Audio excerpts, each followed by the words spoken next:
In the previous modules, you've learned about generating and managing leads, finding your unique selling proposition, and communicating it. Here in this module, we'll cover crafting your secret offer, also known as the proposal, to present to your leads and potential clients. It's a secret because they only know your offer after they've been pre-qualified. You don't want your rates to be publicly known by your competitors. There are 3 sections in creating your secret offer. The first section is, where's the business at? The second section is, what can I do for you? And the final section is, how much is the investment? Section 1, where's the business at? Before you start, ensure that you have the necessary formatting and standard information. These are your company logo, address, contact number, email, website, and date of proposal. After that, start off by highlighting the situation of the business. Write this section using a point A to B formula. Point A is where the business is at currently. Point B is where the business wants to go. Ideally, keep it to 2 paragraphs, with the first paragraph as point A and the second paragraph, you guessed it, as point B. This helps with clarity in your communication. These points are obtained from the research done on your leads in Module 1, Lead Generation Strategies, where you observed your leads' business, did online research, or interviewed them. Point A to B can also be expressed as problem and solution. Point A, of course, is the business problem or challenge, and point B is your proposed solution. Section 2. What can I do for you? This section is about what you as the copywriter can do for your lead or client and is divided into 3 parts: objectives, measurements, and strategic options. Objectives are aligned and agreed upon in previous meetings. It's then listed according to priority to demonstrate your clarity, understanding, and focus of the proposal. Ideally, there should be at least 3 objectives with a maximum of 5, because too many objectives becomes unrealistic and loses focus. Objectives are to be written in an actionable statement with a clear end result. For example, increase website conversion rates by 12% within 60 days of campaign launch. Here, you know exactly what your role is, which is to produce the copy that converts an additional 12%. And you've got up to 60 days after the campaign launch to do it. After setting the objectives, you must have a way to measure success. Otherwise, you won't know whether your copy is underperforming, performing, or overperforming. This is important because if your copy is overperforming, you'd be in a better position to negotiate for a bonus or higher fees the next round. It also looks really good on your portfolio. Some clients don't track their marketing results, so be prepared to allocate additional manpower to track the results of your projects.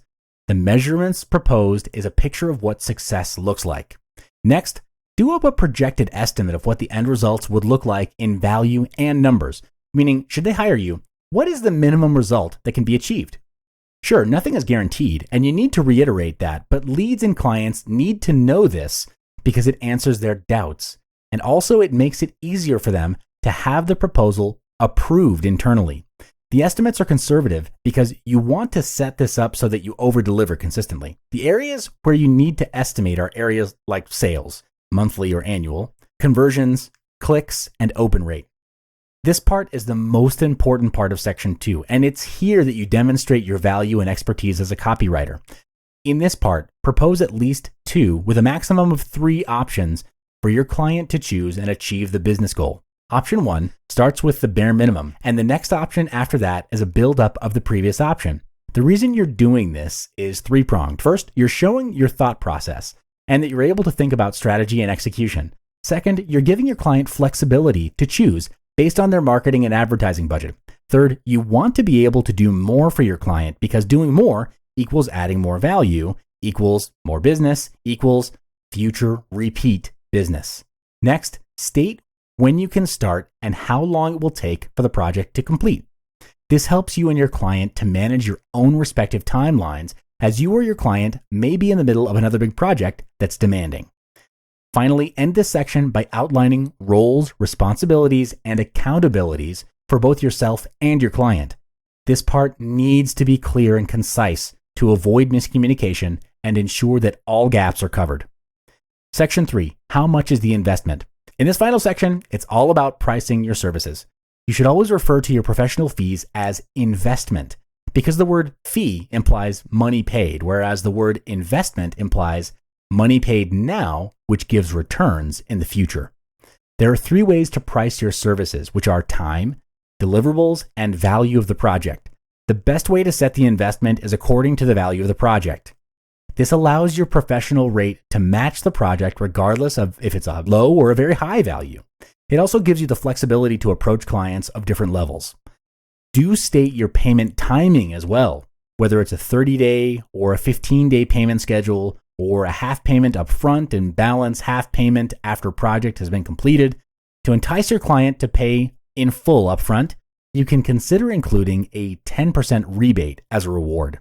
Finally, end this section with your signature and a space for your client to sign and seal a deal. The necessary details are name, signature, and date.